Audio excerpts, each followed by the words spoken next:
ഉറപ്പാ. എന്റെ കൂടെ പ്രേതബാധ ഉണ്ടായി എനിക്ക് ഉണ്ടാവാമല്ലോ.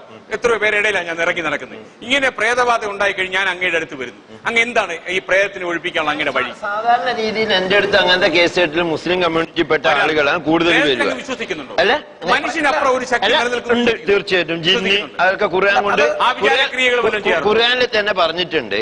മനുഷ്യൻ ഉൾപ്പെടെ മനുഷ്യന്റെ മരണശേഷം ഉണ്ടാകുന്ന അള്ളാഹുവിന്റെ പേര് പറഞ്ഞെടുത്തിലൊക്കെ, അള്ളാഹു എന്ന് പറഞ്ഞാൽ പോസിറ്റീവ് എനർജിയാന്ന് നമ്മൾ വിവക്ഷിക്കാറുള്ളത്. ദൈവത്തിന്റെ പേര് പറഞ്ഞെടുത്തിലൊക്കെ ശൈത്താനെ പറ്റിയും പറഞ്ഞു.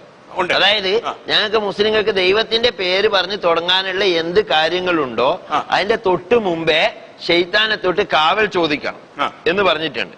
അപ്പൊ എന്നതിന്റെ അടിസ്ഥാനം ശൈത്താൻ എന്ന് പറയുന്നതുകൊണ്ടുള്ള അടിസ്ഥാനം ഈ ദൈവവിശ്വാസമില്ലാത്ത, അതുപോലെ തന്നെ ഈ നെഗറ്റീവ് എനർജി മീൻസ് ശൈത്താൻ എന്നുകൊണ്ട് ഉദ്ദേശിക്കുന്നത്. അപ്പൊ അതാണ് ഈ ബാധയും പ്രേതവും എന്നൊക്കെ പറയുന്ന രൂപത്തിൽ വരുന്നത്. അപ്പൊ ഇതുമായിട്ട് ശൈത്താന് പ്രാധാന്യം എന്ന് പറഞ്ഞാല് ശൈത്താനാണ് കൂടുതൽ ശക്തി. ദൈവത്തെ പ്രാർത്ഥിക്കുന്നതിന് മുമ്പ്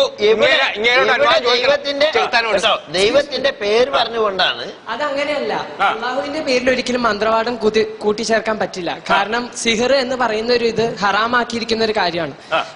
ഇസ്ലാമിൽ പറഞ്ഞിരിക്കുന്നത് നിങ്ങൾക്ക് ദൈവത്തോട് ആവശ്യപ്പെടാം, ആവശ്യങ്ങൾ പ്രാർത്ഥിക്കാം. ആ പ്രാർത്ഥനയ്ക്ക് നമുക്ക് മൂന്നാമതൊരാളുടെ കാവലിന്റെ ആവശ്യമില്ല. ഒരു സത്യസന്ധമായ ഒരു മുസ്ലിമിന് അള്ളാഹുവിനോട് പ്രാർത്ഥിക്കാനായിട്ട് അതിന് വേറൊരാളുടെ കാവൽ ആവശ്യമില്ല. സ്വന്തം അള്ളാഹുവിനോട് ചോദിച്ചാൽ തരാനുള്ള മഹാമനസ്കത ഇല്ല, മുസ്ലിങ്ങളുടെ ആവശ്യമില്ല. പക്ഷെ ദുആക്കൾ അറിയാത്ത ഞങ്ങൾക്ക്, അള്ളാഹുവിനോട് എങ്ങനെ സമീപിക്കണം എന്നറിയാത്തവർക്ക് അത് പഠിപ്പിച്ചു തരലാണ് ഒരു മുസ്ലിയാരുടെ ജോലി. എങ്ങനെയാണ് ഒരു കർമ്മം അനുഷ്ഠിക്കേണ്ടത്, നിസ്കരിക്കാൻ എല്ലാവർക്കും ജന്മന അറിയില്ല, അത് പഠിപ്പിച്ചു കൊടുക്കലാണ് ഒരു മുസ്ലിയാരുടെ ജോലി. അതല്ലാതെ മന്ത്രവാദവും കൂടോത്രവും അല്ല. ഹറാമാണ് ഞങ്ങൾക്ക്. സിഹർ എന്ന് പറയുന്ന ഒരു കാര്യം ഹറാമാണ്. അത് ചെയ്യാൻ പാടില്ല എന്ന് അള്ളാഹു പറഞ്ഞിട്ടുണ്ട്. അതൊരിക്കലും ചെയ്യാൻ പാടില്ല. കൂടോത്രം എന്ന് പറയുന്നതും കണ്ണുവെക്കലും ഇതൊക്കെ ഉണ്ടാവാം, പക്ഷെ അതൊന്നും ചെയ്യരുത് എന്ന് ഞങ്ങളുടെ ദൈവം ഞങ്ങളെ പഠിപ്പിച്ചിട്ടുണ്ട്. സിഹർ അത് ഹറാമാണ്. അതുപോലെ തന്നെ മനുഷ്യന് സെൽഫ് കോൺഫിഡൻസ് അഥവാ സെൽഫ് ജഡ്ജ്മെന്റ് എന്ന് പറഞ്ഞിട്ടൊരു കാര്യമുണ്ട്. സാറിനോട് ഒരു ദിവസം അല്ലെങ്കിൽ എല്ലാ ദിവസവും ഒരാൾ വന്നിട്ട് അല്ലെങ്കിൽ ഇവിടെ ഉള്ളവരെല്ലാം പറയാണ് സാറ് സുന്ദരനാണെന്ന് എല്ലാ ദിവസവും പറയാണ്.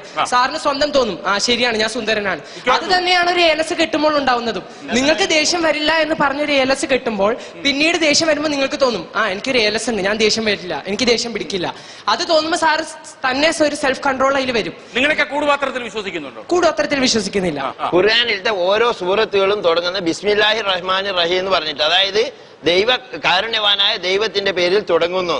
അത് തുടങ്ങുന്നതിന്റെ മുമ്പേ ഏത് സൂറത്തിന്റെ മുമ്പ് ഔദു ബില്ലാഹി മിനശ് ശൈത്വാനിർ റജീം, ശപിക്കപ്പെട്ട ചെകുത്താനിൽ നിന്ന് ഞാൻ കാവലിനെ തേടുന്നു എന്ന് ചോദിക്കണം. അത് ഓനോട് അവന്റെ നാട്ടിലെ പള്ളിയിലത്തെ മദ്രസയിലെ ഉസ്താദ് പഠിപ്പിച്ചു കൊടുക്കും എന്നുള്ള വിവരം ഉള്ളതുകൊണ്ട് ഞാൻ അതിനെ പറ്റി കൂടുതൽ പറയുന്നത്.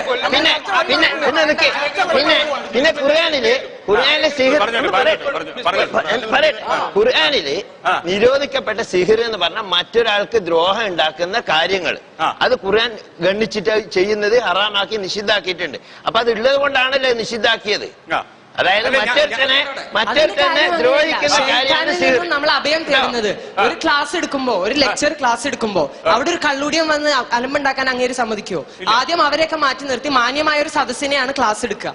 അതുപോലെ തന്നെ ദൈവികമായ ഒരു കാര്യത്തിൽ ഇടപഴകുമ്പോൾ നെഗറ്റീവ് എനർജി മാറ്റി നിർത്താനായിട്ട് ശൈത്താനിൽ നിന്നും അഭയം.